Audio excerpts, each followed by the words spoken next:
नमस्कार मंडळी, दुर्गे दुर्गट भारी ह्या नवरात्र विशेष मालिकेत मी तेजा देवकर तुमच्या सगळ्यांचं मनापासून स्वागत करते। सहप्रायोजक रिलीवेक्स ऑइंटमेंट, विश्वास आयुर्वेदाचा रिलीवेक्सचा घ्या फायदा। सहप्रायोजक महेंद्र ज्वेलर्स, राजारामपुरी, कोल्हापूर, लखलखत नाविन्य। मग कसे आहात सगळे? नाही म्हणजे सणासुदीची वेळ सुरू झाली की उत्साह तर असतोच, त्यात आजपासून आपली नवरात्र सुरू झाली आहे, म्हणजे उत्साह बरोबरच धावपळ सुरू झाली असेल, लगबग सुरू झाली असेल आणि त्याचबरोबर दमछाकही झाली असेल, हो की नाही? पण हे सगळं करत असताना ज्या आदिशक्तीसाठी आपण हे सगळं करतोय तिच्या पायाशी लीन व्हावं आणि मनशांती मिळावी हे तर ओघानी आलंच नाही का?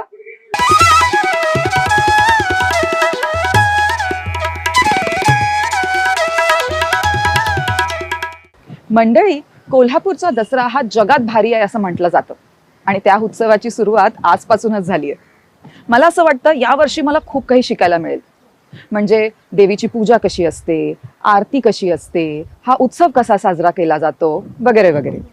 चला तर मग जाणून घेऊया ही सगळी माहिती।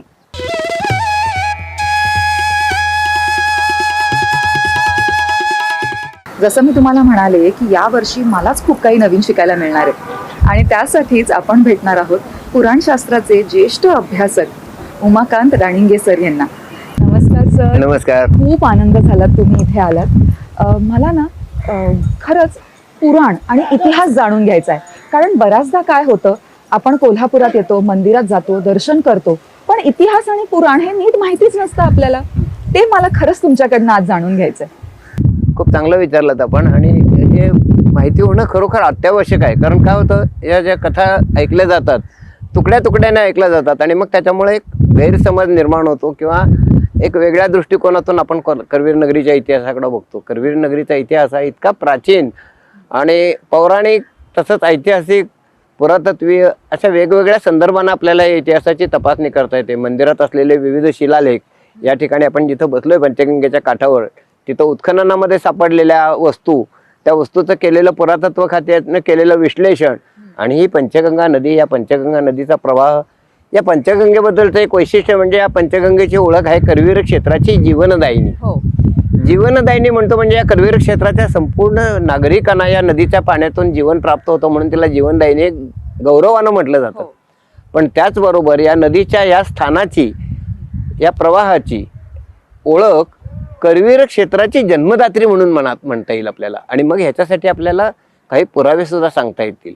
जन्मदात्री, एका क्षेत्राची जन्मदात्री म्हणून एका नदीचा आपण जेव्हा उल्लेख करतो तेव्हा आपल्याला लक्षात येतं की भारतातली सर्व प्राचीन तीर्थक्षेत्र ही जलाशयांच्या तीरावर वसलेली आहेत। गंगेच्या काठावरती, यमुनेच्या काठावर, गोदावरीच्या काठावर, वेगवेगळ्या नद्यांच्या काठावरती सगळी प्राचीन तीर्थक्षेत्र वसलेली आहेत। तसंच या पंचगंगेच्या काठावर ही करवीर नगरी वसलेली आहे। आता याला जन्मदात्री का म्हणायचं, तर या ठिकाणापेक्षा 2 किलोमीटर उत्तरेकडं, 2 किलोमीटर पूर्वेकडं किंवा पश्चिमेकडं का कोल्हापूर वसलं नाही, याच ठिकाणी नेमकं का वसलं, तर त्याचं आपल्याला शास्त्रीय कारण या जागेवर बसून आपल्याला स्पष्टपणे दिसू शकतं। म्हणून आम्ही या स्थानाला करवीर क्षेत्राचं जन्मस्थान किंवा करवीर क्षेत्र का दक्षिण काशी याच ठिकाणी का निर्माण झाली याचं एक महत्त्वाचं स्थान म्हणून या पंचगंगेचा उल्लेख करवीर क्षेत्राची जन्मदात्री असा करतो। जीवनदायिनी तर आहेच, पण त्याचबरोबर दक्षिण काशी म्हणून या करवीर क्षेत्राची जी महती निर्माण झाली ती या नदीच्या एका विशिष्ट वळणाच्या आणि इथल्या भौगोलिक परिस्थितीच्या आधारावर निर्माण झाली। आपल्याला याचे पुरावे सापडतात ते उत्खननामध्ये। या ठिकाणी या भूमीला ब्रह्मपुरी हे प्राचीन नाव होतं। ब्रह्मपुरीचं उत्खनन हे डेक्कन कॉलेजने 1947 साली केलं आणि त्यांच्या उत्खननाचा एक रिपोर्ट पण प्रकाशित केला। त्याच्यामध्ये त्यांना जे पुरावे सापडले त्या पुराव्याचं विश्लेषण करताना त्यांनी सांगितलं की 2200 वर्षापूर्वी म्हणजे इसवी सन पूर्व 2ऱ्या शतकामध्ये या ठिकाणी पंचगंगेच्या याच स्थानावर, याच वळणावर एक प्राचीन वसाहत होती. ती वसाहत इतकी प्रगत होती की त्या काळाच्या नगर रचनेचे पुरावे सापडलेले आहेत, त्या काळातली शिल्प सापडलेली आहेत, त्या काळातले पुरावशेष सापडलेले आहेत, त्या काळातले घरांची रचना सापडलेली आहे आणि त्या काळातली नाणी पण सापडलेली आहेत. या सगळ्याचा अभ्यास करून 2200 वर्षापूर्वी पंचगंगेच्या तीरावर याच ठिकाणी परदेशाशी रोमसारख्या दूर देशाशी व्यापारी संबंध असलेली एक प्रगत वसाहत होती 2200 वर्षापूर्वी, असं या इतिहासातून आपल्याला समजतं. 2200 वर्षांचा इतिहास सर, आणि तुम्ही जेव्हा हे सगळं समजवत होता खरंच चित्र उभं राहिलं डोळ्यासमोर. त्यावेळेसचं जीवन कसं असेल किंवा हे जे सगळं दिसतंय आज त्यावेळेस कसं दिसत असेल, खरंच डोळ्यासमोर उभं राहिलं तुम्ही जेव्हा सांगत होता. पण मला हे जाणून घ्यायला आवडेल की आपली जी ही आदिशक्ती आहे ती इथे कशी काय आली? पुरातत्व खात्यानं सिद्ध केलेला इतिहास आणि पौराणिक इतिहास या दोन्ही गोष्टी या करवीर क्षेत्रातल्या इतिहासाशी आणि भूगोलाशी तंतोतंत जुळतात. करवीर निवासिनी या ठिकाणी कशी आली तर याचं उत्तर आपल्याला करवीर महात्म्यामध्ये दिलेलं आहे. करवीर या ठिकाणी या कोल्हापूर भूमीमध्ये केशी राक्षसाचं एक स्थान होतं. केशी राक्षस याचा अर्थ कुठल्या वेगळ्या जातीची प्रजा असं नव्हे, तर केस वाढवलेला असा एक शिवभक्त गण. आणि त्या काळामध्ये या कोल्हापूरच्या भूमीला शिवालय असं नाव होतं. करवीर महात्म्यामध्ये या कोल्हापूरची 6 नावं दिलेली आहेत. शिवालय दिले, ब्रह्मालय आहे, यक्षालय आहे, राक्षसालय आहे. वेगवेगळ्या कल्पामध्ये वेगवेगळी नावं होती. पुराण कथा असं सांगते की केशी नावाच्या राक्षसाचा वध करण्यासाठी किंवा त्याच्यापासून होणाऱ्या प्रजेला त्रास थांबवण्यासाठी म्हणून करवीर निवासिनीनं या जगदंबेनं महालक्ष्मीनं कोल्हासुराला वरदान दिलं आणि त्याला सांगितलं की या केशी राक्षसापासून तू प्रजेचं रक्षण कर. आणि कोल्हासूर हा महालक्ष्मीचा कोणी वैरी नव्हता, तर तो तिचा परमभक्त होता. कोल्हासुराला महालक्ष्मीकडून वरदान प्राप्त होतं. आपल्याला आश्चर्य वाटेल, ही गोष्ट सांगितली जात नाही किंवा फारशी वाचली जात नाही. महालक्ष्मीच्या वरदानानं कोल्हासुरानं केशी राक्षसाचा पराभव केला आणि मग त्याला दिलेल्या वरदानानुसार करवीर निवासिनी महालक्ष्मी ही उत्तरेला 100 वर्षासाठी निघून गेली आणि तू इथे निर्विघ्नपणे राज्य कर म्हणून सांगितलं. कोल्हासुराने इथे निर्विघ्नपणे राज्य केलं. केशी राक्षसाच्या इथल्या अस्तित्वाचं आज मिळणारं पौराणिक उदाहरण म्हणजे या भूमीला केसापूर असलेलं नाव. जिथं आपण बसलोय त्या भूमीचं प्राचीन नाव केसापूर नगर. शिवाजी विद्यापीठानं प्रकाशित केलेल्या एका पुस्तकात केसापूर आणि कोल्हापूर ह्याच्यामध्ये जकात नाका होता. ती 2 वेगळ्या वेगळ्या वसाहती होत्या आणि त्या जकात नाक्यामध्ये जकातीची माफी मिळावी यासाठी एक पत्र ताराराणींना देण्यात आलेलं होतं हे आपल्याला समजतं. आणि त्याच्यामुळे केसापूर हे कोल्हापूरपेक्षा वेगळं गाव होतं आणि त्या ठिकाणी केशी राक्षसाची सत्ता होती. ती सत्ता करवीर निवासिनीच्याच वरदानानं कोल्हासुरानं त्याचा निपात केला केशी राक्षसाचा आणि पुन्हा आपलं साम्राज्य इथं प्रस्थापित केलं. 100 वर्ष कोल्हासुरानं इथं निर्विघ्नपणे राज्य केलं महालक्ष्मीच्या वरदानानं. आणि त्यानंतर कोल्हासुराची संतती, कोल्हासुराची मुलं, करवीरासूर किंवा अशा नावाची त्याची मुलाची जी पात्र आपल्याला करवीर महात्म्यामध्ये पाहायला मिळतात, त्यांच्या ताब्यात जेव्हा राज्य आलं तेव्हा त्यांनी प्रजेला त्रास द्यायला सुरुवात केली. आणि 100 वर्षाचं वरदान पूर्ण झाल्यानंतर महालक्ष्मी उत्तरेकडून दक्षिणेकडे आली करवीर क्षेत्रात. तिच्या त्या प्रवासाचं सुद्धा अतिशय सुंदर वर्णन आपल्याला करवीर महात्म्यात पाहायला मिळतं. तिचं स्वागत 32 शिराळा या गावाजवळ करवीरमधल्या एका प्राचीन देवतेनं म्हणजे कात्यायनीनं 32 शिराळाजवळ मांगले या गावी लोकांना मंगल वाणं वाटली आणि त्या ठिकाणी तिचं स्वागत केलं. आणि करवीर निवासिनी महालक्ष्मी या क्षेत्रामध्ये आली, ती याच पंचगंगेच्या मार्गानं आली. अच्छा, जो रस्ता आता प्रचलित आहे कोल्हापूरात येण्याचा, कोल्हापुरात प्रवेश करण्याचा प्राचीन रस्ता म्हणजे पंचगंगेचा हा प्रवाह. प्राचीन काळापासून म्हणजे पौराणिक काळापासून, ऐतिहासिक काळापासून, पुरातत्वीय काळापासून कोल्हापुरामध्ये प्रवेश करण्याचा मार्ग म्हणजे हा पंचगंगेचा प्रवाह. आणि त्या प्रवाहाचं हे विशिष्ट वळण, पंचगंगेचा प्रवाह तर प्रयागपासून कृष्णा नदीपर्यंत आहे, परंतु त्याची भौगोलिक रचना आता आपल्याला पाठीमागे एक भक्कम खडक दिसतो. पंचगंगेचा वेगानं वाहणारा प्रवाह जो पश्चिमेकडून येतो आणि पूर्वेकडे येऊन या खडकावर आपटतो आणि एक सुंदर असं वळण घेऊन हा प्रवाह उत्तरेकडे जातो. या प्रवाहाचं वर्णन करताना करवीर महात्म्यामध्ये एक छान कथा आहे, ती समजून घ्या. पौराणिक कथा आहे. या ठिकाणी शंकर पार्वती आकाशातून विमान मार्गे जात असताना पार्वती मातेनं खाली बघितलं आणि शंकरांना विचारलं की अतिशय सुंदर असं चंद्रकोरीसारखं वळण असलेला हा नदीचा प्रवाह आणि या भूभागाची महती काय. आणि मग त्यावेळेला शंकर पार्वती खाली उतरले आणि त्यांनी या भूमीचं वर्णन आपापसातल्या संवादातून केलं आणि ते इतकं सुंदर आहे. अर्थात या गोष्टीला ऐतिहासिक आधार असत नाही, पण कोणत्याही तीर्थक्षेत्राची महती सांगताना ती देवांच्या ऋषींच्या मुखातून वर्णन केली तर ती जास्त मनामध्ये ठसते. यासाठी या पुराणकथांची रचना झालेली असते. तर आता माझ्याही कानावर एक कथा आली.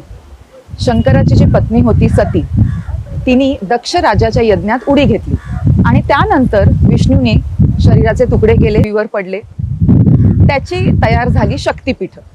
आता ती शक्तिपीठ किती होती, काय होती किंवा आहेत ह्याच्यावरही याचाही खूप गोंधळ आहे खरं सांगायला गेलं तर. पण ह्यातलं जे करवीर तीर्थ आहे ते नक्की काय? हे समजून घेण्यासाठी मगाशी तुमच्या बोलण्यामध्ये मला काही गोष्टी आढळल्या की वेगवेगळ्या ठिकाणाहून ऐकले गेलेले संदर्भ असतात ते वेगवेगळे असतात. शक्तिपीठाची रचना कोणत्या पार्श्वभूमीवर झाली हे आपण जर समजून घेतलं तर आपल्याला करवीर नगरीची सुद्धा महती लक्षात यायला मदत होईल. सती ही दक्षराजाची कन्या आणि शिवाची प्रथम पत्नी. पार्वती ही शिवाची दुसरी पत्नी जी हिमवानाच्या पोटी जन्म घेतला ते. या सतीनं दक्ष प्रजापतीच्या यज्ञाला ती उपस्थित राहिली आणि त्या ठिकाणी दक्ष प्रजापतीनं शंकराचा अपमान केला म्हणून तिनं यज्ञात उडी नाही घेतली. तिनं योगाग्नीतून स्वतःच्या शरीरातून योगाग्नी प्रकट केला आणि त्या ठिकाणी स्वतःचा देह भस्मसात केला. तिला जो क्रोध आला होता आपल्या पतीच्या अपमानामुळं, त्यामुळं सतीनं योगाग्नीत स्वतःचं शरीर भस्मसात केलं. आणि मग ही वार्ता जेव्हा नंदीनी शंकरांच्यापर्यंत पोहोचवली तेव्हा भगवान शंकर इथं आले. ज्या ठिकाणी ते यज्ञभूमी होती त्या ठिकाणी ते आले. सतीचा अर्धवट जळालेली काया त्यांनी खांद्यावर घेतली आणि तांडव नृत्य सुरू केलं. ते इतकं भयंकर होतं की ब्रह्मांडाचा प्रलय होतो की काय अशी अवस्था निर्माण झाली. आणि मग शंकरांना थांबवायला त्यांच्या समोर कोण जाणार, कोणाचंही सामर्थ्य नव्हतं. म्हणून भगवान विष्णूंनी शंकराच्या खांद्यावर असलेल्या सतीच्या देहाचे सुदर्शन चक्रानं वेगवेगळे भाग केले आणि ते त्याच्या तांडव नृत्य करत असताना वेगवेगळ्या ठिकाणी पडले. त्याच्यामध्ये ब्रह्मरंध्र पडलं, ते थेट अफगाणिस्तान जवळ बलुचिस्तानच्या ठिकाणी एक क्षेत्र आहे हिंगोळजा म्हणून, तिथं ब्रह्मरंध्र म्हणजे मस्तकाचा भाग पडला, तिच्या हृदयाचा भाग पडला तो गुजरातमध्ये आबुस्थानात पडला, तिच्या पायातले नुपूर होते ते श्रीलंकेत पडले आणि सतीचे 3 नेत्र ज्या भूमीमध्ये पडले ती भूमी म्हणजे ही करवीर नगरी. त्यामुळं सतीच्या 3 नेत्रांचं स्थान, जसं सतीच्या हृदयाचं स्थान म्हणून आपल्याला गुजरातमधला अबू पहाड ओळखला जातो, सतीचं योनिपीठ ज्या ठिकाणी पडलं ते आसाममधलं कामाख्या मंदिर प्रख्यात आहे, तसं सतीचे 3 नेत्र या ठिकाणी पडले आणि म्हणून या ठिकाणी जे शक्तिपीठ निर्माण झालं, शक्तिपीठांची यादी आहे 51 शक्तिपीठांची यादी आहे. या 51 शक्तिपीठांचा संदर्भ असा आहे की शक्तीची उपासना संपूर्ण भारतात म्हणजे आजच्या भारताचा नकाशा डोळ्यासमोर आणू नका, अगदी अफगाणिस्तान सुद्धा त्यावेळेला भारताचाच भाग होता आणि श्रीलंका, ब्रह्मदेश, मलाया हे सगळे देश भारताचाच भाग होता. आणि या संपूर्ण परिसरात जिथं जिथं शक्तीची उपासना केली जात होती त्या सर्व उपासकांना एका सूत्रामध्ये जोडण्याचं काम करणारी ही शक्तिपीठांची कथा. आणि त्यातलं महत्त्वाचं शक्तिपीठ म्हणजे देवीचे 3 नेत्र, त्रिनेत्र ज्या ठिकाणी पडले त्या ठिकाणाला करवीर हे नाव प्राप्त झालं. या ठिकाणी देवीचं स्थान हे महिषासुरमर्दिनी स्वरूपामध्ये आणि त्याचा भैरव हा क्रोधीश भैरव या नावानं प्रस्थापित आहे. अशी 51 शक्तिपीठांची यादी आहे. सर, तुम्ही करवीर तीर्थाबद्दल इतकं छान आत्ता सांगितलं. आता आपण कोल्हापूरही म्हणतो, आपण करवीर नगरीही म्हणतो, आपण दक्षिण काशीही म्हणतो. ह्याचा काय संदर्भ आहे? अतिशय अचूक असं हे दक्षिण काशी उल्लेख आहे. खरं म्हणजे दक्षिण भारतातल्या अनेक तीर्थक्षेत्रांना दक्षिण काशी म्हटलं जातं. वाईवादल्या पुराणामध्ये वाईला दक्षिण काशी म्हटले, पंढरपूरला दक्षिण काशी म्हटले, गोकर्ण महाबळेश्वरला दक्षिण काशी म्हटले. अशी शेकडो स्थानं जी दक्षिणेतली आहेत त्याला दक्षिण काशी म्हणूनच उल्लेख केला जातो, कारण काशी क्षेत्राशी त्याची तुलना केली जाते. पण कोल्हापूरला दक्षिण काशी म्हणण्याच्या पाठीमागं अतिशय शास्त्रशुद्ध असे पौराणिक आधार आपल्याला पाहायला मिळतात, भौगोलिक आधार पाहायला मिळतात. काशी क्षेत्रामध्ये ज्याप्रमाणे गंगेचा आणि यमुनेचा संगम होतो त्याप्रमाणे या करवीर नगरीमध्ये भोगावती आणि कासारी, भोगावती म्हणजे गंगा स्वरूपिणी आणि कासारी म्हणजे यमुना स्वरूपिणी या 2 नद्यांचा संगम होतो. काशीच्या ज्या दिशेला केदारनाथाचं स्थान आहे अगदी त्याच दिशेला कोल्हापुरात केदारनाथाचं स्थान ज्योतिबाचं आहे. आपल्याला नकाशातून आत्ता हे बघायला मिळतं, आपण गुगल मॅपवरून हे टॅली करून पाहू शकतो. पण ज्या काळामध्ये हे लिहिलं गेलं 12व्या-13व्या शतकामध्ये करवीर महात्म्य लिहिलं गेलं त्या काळातल्या लोकांनी या सगळ्या अचूकतेचा व्यवस्थित अभ्यास करून करवीरला दक्षिण काशी म्हटले. काशी क्षेत्रामध्ये मृत्यू आल्यानंतर मोक्ष मिळतो, तसाच मोक्ष मिळण्यासाठी काशी क्षेत्राला जायची गरज नाही. दक्षिण भारतातल्या लोकांनी इथंच वास्तव्य केलं, इथंच देवीची उपासना केली तर इथेही मोक्ष मिळेल हे सांगण्यासाठी म्हणून करवीरला दक्षिण काशी म्हटले. पण हे दक्षिण काशी नुसतं म्हणण्यापुरतं नाही आहे, तर आपल्याला त्याचे अनेक आधार, अनेक पुरावे आपल्याला पाहायला मिळतात. ज्या दिशेला काशीमध्ये प्रयाग आहे, अगदी त्याच दिशेला कोल्हापूरपासून प्रयाग आहे. आज आपण ते नकाशे जर आपल्याकडे उपलब्ध आहेत, नकाशे, काशी क्षेत्राचा नकाशा आणि करवीर क्षेत्राचा नकाशा, आज आपण त्याची तुलना करू शकतो. पण ज्या काळामध्ये हे लिहिलं गेलं, त्या काळातल्या लोकांची बुद्धिमत्ता, त्या काळातल्या लोकांचा व्यासंग आणि त्या काळातल्या लोकांनी प्रवासातून मिळवलेलं ज्ञान अतिशय अचूकपणे करवीर नगरीला दक्षिण काशी म्हटलंय. इतकंच नव्हे तर करवीर महात्म्यात उल्लेख करत असताना दक्षिण काशीपेक्षा सुद्धा कणभर श्रेष्ठ असं या स्थानाची महती सांगितलेली आहे.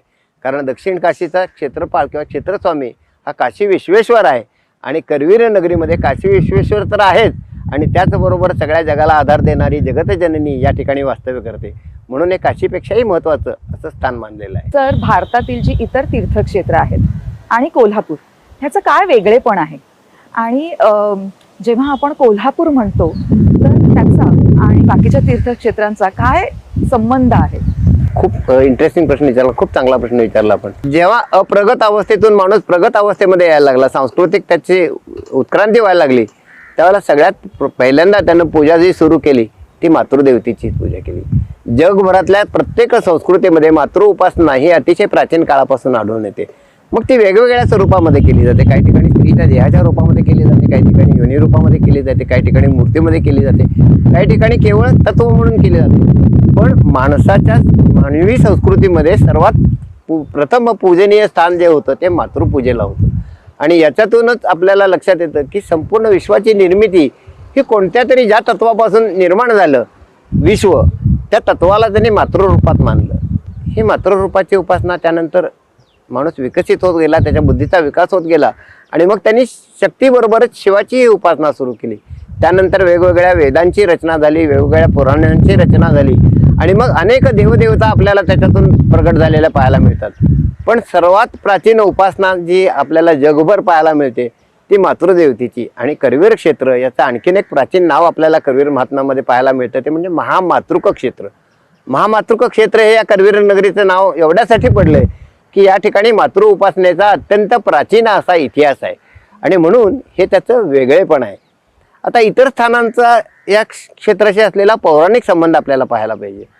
इतर स्थानाशी असलेला संबंध म्हणल्यानंतर अगदी काश्मीरपासून ते कन्याकुमारीपर्यंत आणि गुजरातमधल्या बडोज किंवा पोरबंदर सारख्या ठिकाणापासून ते पश्चिम बंगाल किंवा ब्रह्मदेशापर्यंत हा संपूर्ण भारतवर्षाचा जो भाग होता त्याच्यामध्ये सर्व ठिकाणी शक्तीची उपासना ही वेगवेगळ्या रूपामध्ये वेगवेगळ्या नावानं केली जात होती.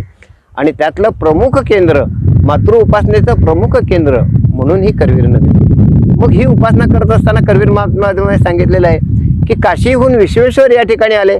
आपण ज्या ठिकाणी बसलो या ठिकाणी ब्रह्मदेवाने यज्ञ केला, करवीर निवासिनी आदिशक्ती जगदंबा या ठिकाणी वास्तव्य करते म्हटल्यानंतर ब्रह्मांडातल्या सर्व देवदेवतांनी या ठिकाणी आगमन केलं आणि मग या ठिकाणी सर्वांच्या साक्षीनं या ठिकाणी एक यज्ञ निर्माण झाला आणि या ठिकाणाला तीर्थक्षेत्राचं महत्त्व प्राप्त झालं. अनेक ऋषीमुनींची कोल्हापूर नगरीला जलाशयाची नगरी पण ओळख आहे.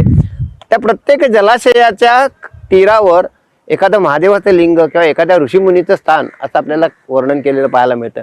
एक श्लोक सांगतो करवीर महात्म्यामधला, करवीरे जलम शंभू पाषाणस्तु जनार्दना सिकता मुनया सर्वे तरवा सर्वत्र देवता. याचा सरळ सरळ अर्थ असा आहे की कोल्हापूरमधल्या पाण्याच्या प्रत्येक थेंबामध्ये शिवाचं वास्तव्य आहे. त्यानंतर इथल्या प्रत्येक पाषाणाच्या तुकड्यामध्ये किंवा प्रत्येक पाषाणखंडामध्ये विष्णूंचं वास्तव्य आहे. सगळे जे वृक्ष आहेत ते सर्व वृक्ष हे देवदेवता आहेत आणि जितके वाळूचे कण आहेत तितके या ठिकाणी ऋषीमुनी आहेत. म्हणजे या ठिकाणी तीर्थस्थान असल्यामुळं संपूर्ण भारतातले सर्व पंथाचे उपासक, जे शिवाला मानणारे, गणपतीला मानणारे, दत्ताला मानणारे, या सगळ्या संप्रदायाला मानणारे उपासक या ठिकाणी जगदंबेच्या आश्रयाला आले. एका मोठ्या कुटुंबामध्ये समजा 7-8 भाऊ असतील आणि त्यांचे उपास्य देवता वेगवेगळे असेल तरी त्यांची मातृदेवता मात्र एकच असते. तसं ही आदिशक्ती जगतजननी जिच्यापासून विश्वाची निर्मिती झाली तिचं हे स्थान आणि त्याच्यामुळं संपूर्ण भारतातल्या सर्व देवदेवता या ठिकाणी वास्तव्याला आले आणि सगळ्या देवदेवता या ठिकाणी एकाच ठिकाणी वास्तव्य करतात. हे या करवीर नगरीचं वेगळेपण. आपल्या या तीर्थक्षेत्रात खूप मोठ्या संख्येने भक्तगण येतात, वेगवेगळ्या प्रांतातून येतात, पण इतिहास काय सांगतो?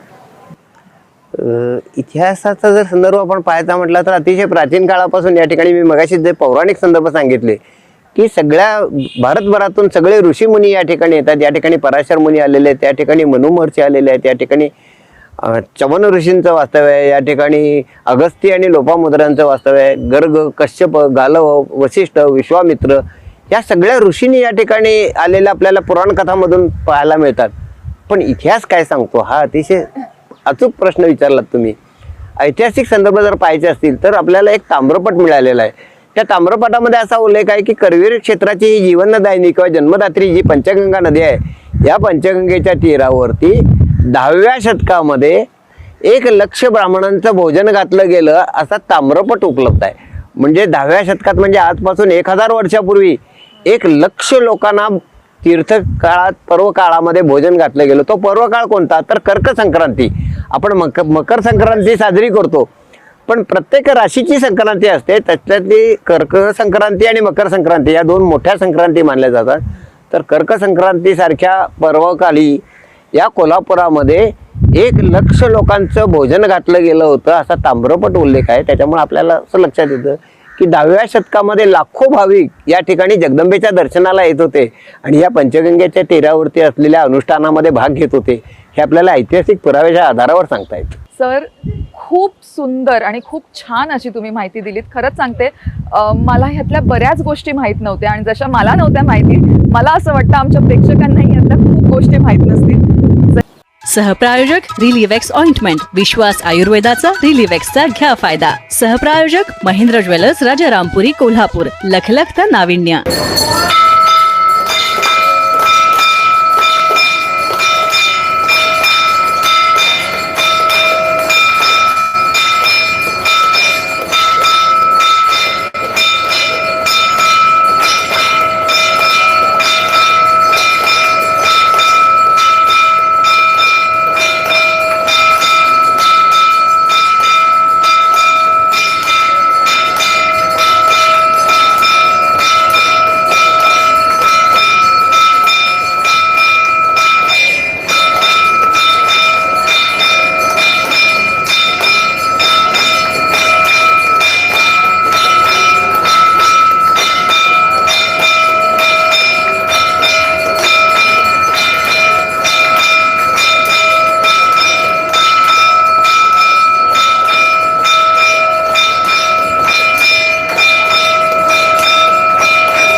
थांबूया.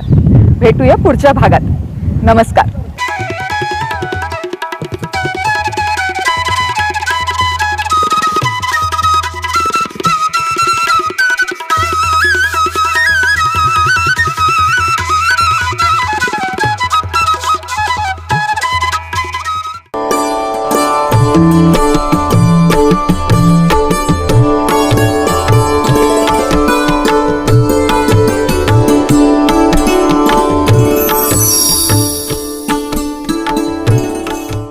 सहप्रायोजक रिलीवेक्स ऑइंटमेंट, विश्वास आयुर्वेदाचा रिलीवेक्सचा घ्या फायदा. सहप्रायोजक महिंद्र ज्वेलर्स, राजारामपुरी, कोल्हापूर. लखलखतं नाविन्य.